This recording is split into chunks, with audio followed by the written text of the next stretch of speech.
کتاب العلم جلد نمبر 1 صفحہ نمبر 35 پر موجود ہے۔ جب آپ کی زندگی ہی میں آپ سے بکثرت جھوٹی باتیں منسوب کی گئی ہوں تو آپ کیسے اپنی امت کو اپنی سنت کی اتباع کا حکم دے سکتے تھے جبکہ آپ کے بعد صحیح اور غلط میں تمیز دشوار ہو گئی؟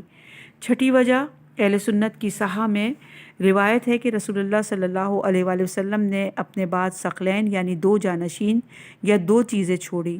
اہل سنت کبھی روایت کرتے ہیں کہ آپ نے کتاب اللہ اور سنت رسول فرمایا، اور کبھی کہتے ہیں کہ آپ نے علیکم بسنتی و سنت الخلفاء الراشدین من بعدی فرمایا۔ ظاہر ہے کہ اس حدیث سے کتاب اللہ اور سنت رسول اللہ میں سنت خلفاء کا اضافہ ہو جاتا ہے، اور اس طرح شریعت کے ماخذ 2 کے بجائے 3 ہو جاتے ہیں، مگر یہ سب حدیث ثقلین کے منافی ہیں جس پر اہل سنت اور شیعوں کا اتفاق ہے۔ اس حدیث میں کتاب اللہ و اطرتی کے الفاظ ہیں۔ اس کے بعد ہم نے 20 سے زیادہ اہل سنت کی معتبر کتابوں کا حوالہ دیا ہے۔ شیعہ ماخذ اس کے علاوہ ہیں جن کا ہم نے ذکر نہیں کیا۔ 7ویں وجہ، رسول اللہ صلی اللہ علیہ وآلہ وسلم کو بخوبی علم تھا کہ آپ کے اصحاب گو قرآن ان کی زبان میں، جیسا کہ مشہور ہے، ان کے لہجے میں نازل ہوا ہے، بہت سے مقامات کی تفسیر اور تعویل سے ناواقف تھے۔ پھر یہ کیسے توقع کی جا سکتی ہے کہ بعد میں آنے والے، خصوصاً وہ رومی، ایرانی، حبشی اور دوسرے عجمی جن کی زبان عربی نہیں تھی اور جو نہ عربی سمجھتے تھے اور نہ بولتے تھے، قرآن کو کم حقہ سمجھ پائیں گے؟ روایت ہے کہ جب ابو بکر سے اللہ تعالیٰ کے قول فاقہتاً و ابن کے معنی پوچھے گئے تو انہوں نے کہا، میری کیا مجال کہ میں کتاب اللہ کے بارے میں کوئی ایسی بات کہوں جس کا مجھے علم نہ ہو۔ اور یہ روایت قسطلانی ارشاد الساری جلد نمبر 10 صفحہ نمبر 298، ابن حجر فتح الباری فی شرح صحیح البخاری جلد نمبر 13 صفحہ نمبر 230 میں موجود ہے۔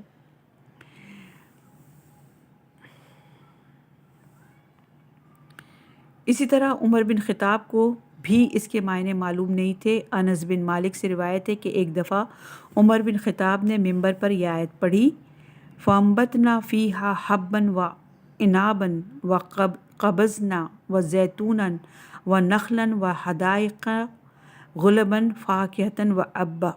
اس کے بعد کہا، وہ تو سب ہمیں معلوم ہے مگر یہ ابن کیا ہے؟ اس کے بعد کہنے لگے، چھوڑو ایسی ٹوہ محض تکلف ہے، اگر تمہیں ابن کے معنی معلوم نہیں تو نہ ہو، اس سے فرق کیا پڑتا ہے؟ کتاب اللہ میں جو واضح ہدایت ہے اس پر عمل کرو، اور جو سمجھ میں نہ ہے اسے اس کے رب پر چھوڑ دو۔ اور یہ روایت تفسیر طبری جلد نمبر 3 صفحہ نمبر 38، کنز العمال جلد نمبر 1 صفحہ نمبر 267، مستدرک الحکم جلد نمبر 2 صفحہ نمبر 14، تاریخ بغداد جلد نمبر 11 صفحہ نمبر 468، تفسیر الکشاف جلد نمبر 3 صفحہ نمبر 253، تفسیر الخزان جلد نمبر 4 صفحہ نمبر 374، ابن تمیمہ مقدمہ الاصول تفسیر صفحہ نمبر 30، ابن کثیر تفسیر القرآن العظیم جلد نمبر 4 صفحہ نمبر 473 پر موجود ہے۔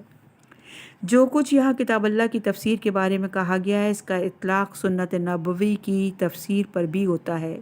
چنانچہ کتنی ہی احادیث ہیں جن کے بارے میں صحابہ میں، مختلف فرقوں میں اور شیعوں میں اور سنیوں میں اختلاف رہا ہے، کبھی اس بارے میں کہ حدیث صحیح ہے یا ضعیف، اور کبھی اس بارے میں کہ حدیث کا مفہوم کیا ہے۔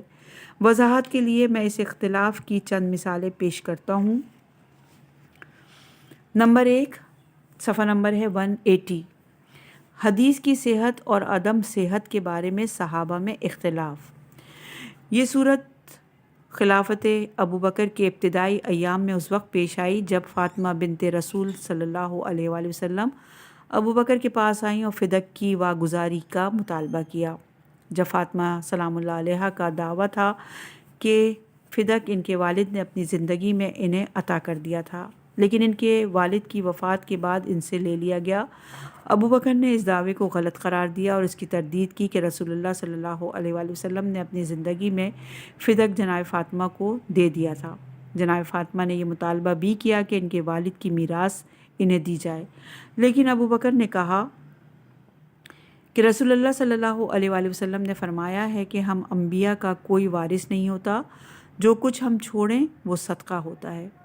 جناب فاطمہ سلام اللہ علیہا نے اس حدیث کو من گھڑت قرار دیا اور اس کے مقابلے میں قرآنی آیات پیش کی۔ نتیجہ یہ ہوا کہ اختلاف اور جھگڑا بڑھ گیا۔ جناب فاطمہ مرتے دم تک ابو بکر سے ناراض رہیں، ان سے بات نہیں کرتی تھیں، جیسا کہ خود صحیح بخاری اور صحیح مسلم میں آیا ہے۔ ایک اور مثال ام المومنین عائشہ اور ابو ہریرہ کے اختلاف کی ہے۔ اگر کوئی شخص رمضان میں صبح کو ناپاک اٹھے تو عائشہ کہتی تھی کہ اس کا روزہ درست ہے۔ ابو ہریرہ کی رائے تھی کہ وہ افطار کرے۔ امام مالک نے موطا میں بخاری اور اپنی صحیح میں ام المومنین عائشہ اور ام المومنین ام سلمہ سے روایت کی ہے کہ وہ دونوں کہتی ہیں کہ رمضان میں رسول اللہ صلی اللہ علیہ وآلہ وسلم صبح کو جنب اٹھتے تھے، ہم بستری کی وجہ سے، احتلام کی وجہ سے نہیں، پھر روزہ رکھ لیتے تھے۔ ابو بکر بن عبد الرحمن کی روایت ہے کہ وہ کہتے ہیں کہ جن دنوں مروان بن حکم مدینے کا امیر تھا، ایک دن میں اور میرے والد اس کے پاس تھے۔ اس کے سامنے ذکر آیا کہ ابو ہریرہ کہتے ہیں کہ جو شخص صبح کو جنب اٹھے وہ اس دن افطار کرے۔ مروان کہنے لگا، عبد الرحمن میں تمہیں قسم دیتا ہوں کہ تم ام المومنین عائشہ اور ام المومنین ام سلمہ کے پاس جا کر ذرا اس بارے میں دریافت تو کرو۔ اس پر عبد الرحمن اور میں بی بی عائشہ کے پاس گئے اور وہاں جا کر عبد الرحمن نے سلام کیا اور کہا، ام المومنین ہم مروان بن حکم کے پاس تھے، وہاں ذکر آیا کہ ابو ہریرہ کہتے ہیں کہ جو صبح کو جنوب اٹھے اس دن افطار کر لے، روزہ نہ رکھے۔ عائشہ نے کہا، اس طرح نہیں جیسے ابو ہریرہ کہتے ہیں۔ عبد الرحمن، کیا تمہیں رسول اللہ صلی اللہ علیہ وآلہ وسلم کا طریقہ پسند نہیں؟ عبد الرحمن نے کہا، باخدا یہ بات نہیں۔ عائشہ نے کہا، اگر ایسا ہے تو میں گواہی دیتی ہوں کہ رسول اللہ صلی اللہ علیہ وآلہ وسلم احتلام کے بغیر ہم بستری سے صبح کو جنوب ہوتے تھے اور پھر اس دن کا روزہ رکھ لیتے تھے۔ ابو بکر بن عبد الرحمن کہتے ہیں کہ ہم وہاں سے نکل کر ام سلمہ کے یہاں گئے، ہم نے ان سے پوچھا تو انہوں نے بھی وہی کہا جو عائشہ نے کہا تھا۔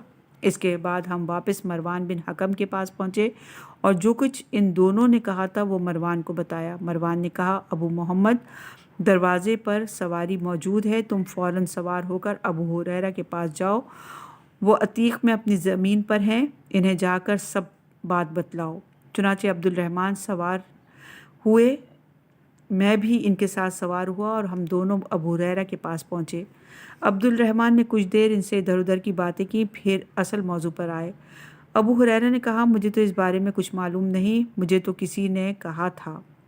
اور یہ روایت صحیح بخاری جلد نمبر 2 صفحہ نمبر 232، باب الصیام یصبح جنبن، تنویر الحوالق شرح موطا مالک جلد نمبر 1 صفحہ نمبر 272 میں موجود ہے۔ دیکھیے، ابو ہریرہ جیسے صحابی جو اہل سنت کے نزدیک اسلام میں احادیث کے سب سے بڑے راوی ہیں، کیسے دینی احکام سے متعلق محض ظن اور تخمین کی بنا پر فتوے دے دیتے ہیں اور پھر اسے رسول اللہ صلی اللہ علیہ وآلہ وسلم سے منسوب کر دیتے ہیں، حالانکہ انہیں یہ تک معلوم نہیں ہوتا کہ یہ بات انہیں کس نے بتلائی تھی۔ ایسے احکام جن کا ماخذ بھی معلوم نہیں، اہل سنت ہی کو مبارک ہوں۔ صفحہ نمبر ہے 182 اور روایت ہے کہ ابو ہریرہ کا ایک اور قصہ۔ عبداللہ بن محمد کہتے ہیں کہ ہم سے بیان کیا حشام بن یوسف نے، وہ کہتے ہیں کہ ہمیں بتلایا معمر نے، وہ روایت کرتے ہیں کہ زہری نے، وہ ابو سلمہ سے اور ابو ہریرہ رضی اللہ سے، وہ کہتے ہیں کہ رسول اللہ صلی اللہ علیہ وآلہ وسلم نے فرمایا، چھوت، یرقان اور حامہ ایک فرضی پرندہ جو جاہلی عربوں کے خیال کے مطابق اس وقت تک چیختا رہتا تھا جب تک مقتول کا بدلہ نہ لے لے، کوئی چیز نہیں۔ اس پر ایک اعرابی نے کہا، یا رسول اللہ صلی اللہ علیہ وسلم، پھر اس کی کیا وجہ ہے کہ اونٹ صحرا میں خوبصورت ہرنوں کی طرح کلیلیں کرتے پھرتے ہیں، پھر ان میں کوئی خارش زدہ اونٹ آ ملتا ہے تو سب کو خارش ہو جاتی ہے۔ رسول اللہ صلی اللہ علیہ وآلہ وسلم نے فرمایا، یہ بتاؤ پہلے اونٹ کو بیماری کس نے لگائی تھی؟ ابو سلمہ ہی سے روایت ہے کہ میں نے بعد میں ابو ہریرہ کو یہ کہتے سنا کہ رسول اللہ صلی اللہ علیہ وآلہ وسلم نے فرمایا کہ بیمار کو تندرست کے پاس نہ لے جاؤ۔ ابو ہریرہ نے پہلی حدیث کا انکار کیا تو ہم نے کہا آپ نے نہیں کہا تھا کہ جھوٹ کوئی چیز نہیں؟ اس پر ابو ہریرہ نے حبشی زبان میں کچھ کہا وہ جو ہماری سمجھ میں نہیں آیا۔ ابو سلمہ کہتے ہیں کہ اور کوئی حدیث ہم نے ابو ہریرہ کو بھولتے نہیں دیکھا۔ اور یہ روایت صحیح بخاری کی جلد نمبر 7 صفحہ نمبر 31 باب الحامہ، صحیح مسلم جلد نمبر 7 صفحہ نمبر 32 باب الاداوہ والعطیرہ میں موجود ہے۔ تو سامعین، یہ ہے سنت رسول، بلکہ یوں کہیے یہ ہیں وہ روایات جو خدا کے رسول سے منسوب کی گئی۔ کبھی تو ابو ہریرہ یہ کہتے ہیں کہ انہوں نے پہلے جو حدیث سنائی تھی اس کا انہیں کچھ علم نہیں، ان سے تو یہ بات کسی نے کہی تھی، اور کبھی جب ان کی بیان کردہ احادیث میں تنقص کی نشاندہی کی جاتی ہے تو وہ کوئی جواب نہیں دیتے بلکہ حبشی زبان میں کچھ بڑبڑا دیتے ہیں۔ معلوم نہیں اہل سنت کیسے انہیں اسلام کا سب سے بڑا راوی حدیث قرار دیتے ہیں۔ صفحہ نمبر ہے 183، عنوان ہے عائشہ اور ابن عمر کا اختلاف۔ عروہ بن زبیر کہتے ہیں کہ میں اور ابن عمر ام المومنین عائشہ کے حجرے کے پاس پیٹھ لگائے بیٹھے تھے اور ہمیں ان کے مسواک کرنے کی آواز آ رہی تھی۔ اتنے میں نے پوچھا، اے ابو عبد الرحمن، کیا رسول اللہ صلی اللہ علیہ وآلہ وسلم نے رجب کے مہینے میں بھی عمرہ کیا ہے؟ انہوں نے کہا ہاں کیا ہے۔ میں نے عائشہ سے کہا اماں جان آپ سن رہی ہیں ابو عبد الرحمن کیا کہتے ہیں؟ انہوں نے کہا کیا کہتے ہیں؟ میں نے کہا یہ کہتے ہیں کہ رسول اللہ صلی اللہ علیہ وآلہ وسلم نے رجب میں عمرہ کیا ہے۔ انہوں نے کہا ابو عبد الرحمن کو اللہ معاف کرے، آپ صلی اللہ علیہ وآلہ وسلم نے رجب میں کبھی عمرہ نہیں کیا، اور جب بھی عمرہ کیا یا تو ہر دفعہ حضرت صلی اللہ علیہ وآلہ وسلم کے ساتھ تھے۔ عروہ بن زبیر کہتے ہیں کہ ابن عمر یہ گفتگو سن رہے تھے مگر انہوں نے نہ ام المومنین کی تصدیق کی نہ تردید، بس چپ کے ہو رہے۔ یہ روایت صحیح بخاری کی جلد نمبر 5 باب عمرۃ القضاء، صحیح مسلم کی جلد نمبر 2 کتاب الحج میں موجود ہے۔ عنوان ہے عائشہ اور ازواج نبی کا اختلاف، اور صفحہ نمبر 183 ہے۔ ام المومنین عائشہ بیان کرتی ہیں کہ سہلہ بنت سہیل ابو حذیفہ کی جو بنی عامر کی اولاد میں سے تھیں، رسول اللہ صلی اللہ علیہ وآلہ وسلم کے پاس آئیں اور بولی یا رسول اللہ صلی اللہ علیہ وسلم، ہم ابو حذیفہ کے غلام سالم کو اپنا بچہ سمجھتے تھے اور یہ کہ جب میں بے لباس ہوتی تھی وہ گھر میں اندر چلا آتا تھا، اب کیا کرنا چاہیے کیونکہ ہمارے پاس صرف ایک ہی گھر ہے۔ یہ سن کر رسول اللہ صلی اللہ علیہ وسلم نے فرمایا اسے دودھ پلا دو۔ سہلہ نے کہا میں اسے کیوں کر دودھ پلا سکتی ہوں جب اب تو وہ جوان ہو گیا ہے اور اس کے داڑھی مچھ ہے۔ اس پر رسول اللہ مسکرائے اور بولے اسے دودھ پلاؤ، اس میں تمہارا کیا جائے گا، اور کچھ جائے گا تو ابو حذیفہ کا جائے گا۔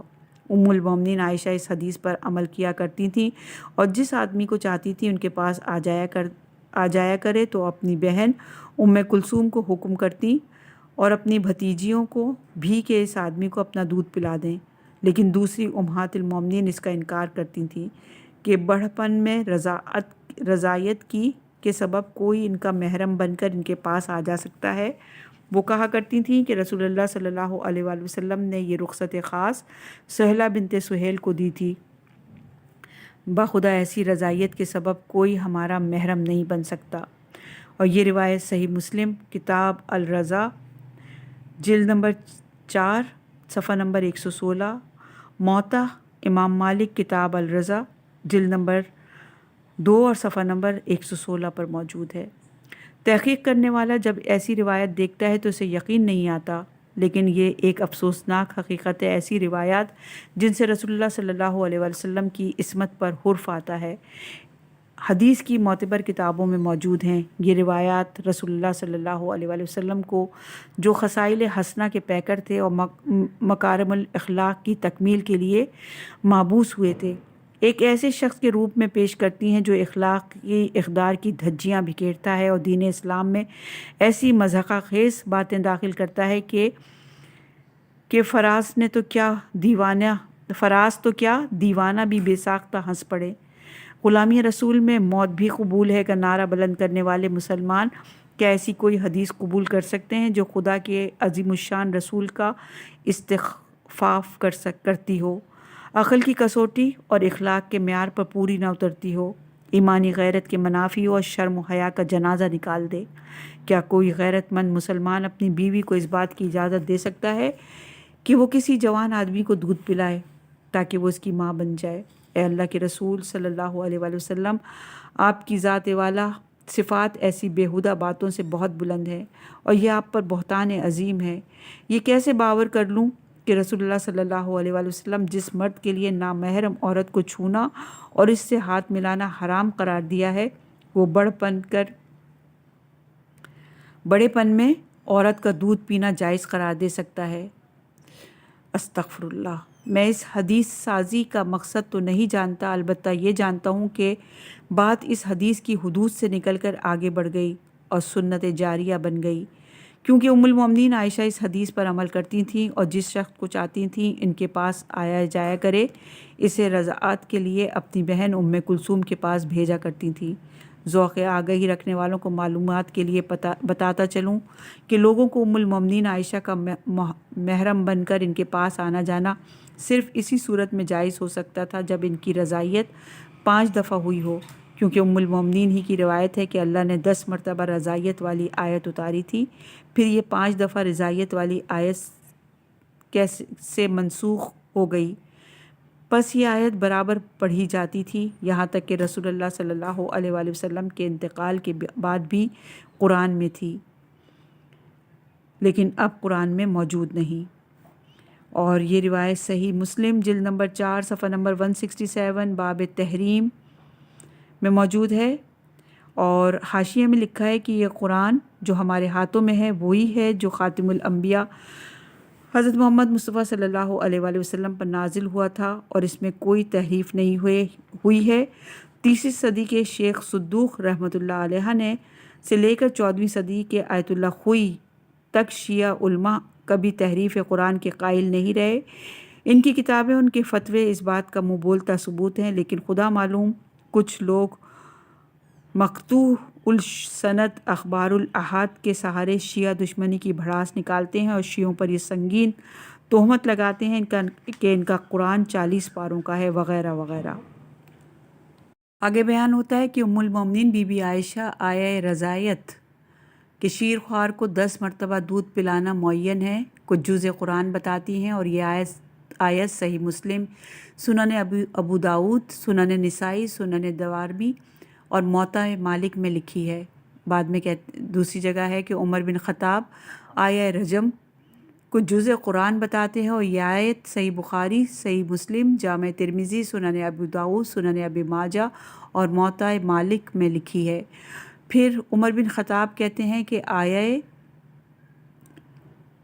لا ترغبو قرآن کا جز ہے اور ہم اسے پڑھا کرتے تھے، اور یہ آیت صحیح بخاری اور مسند احمد بن حنبل میں دیکھی جا سکتی ہے۔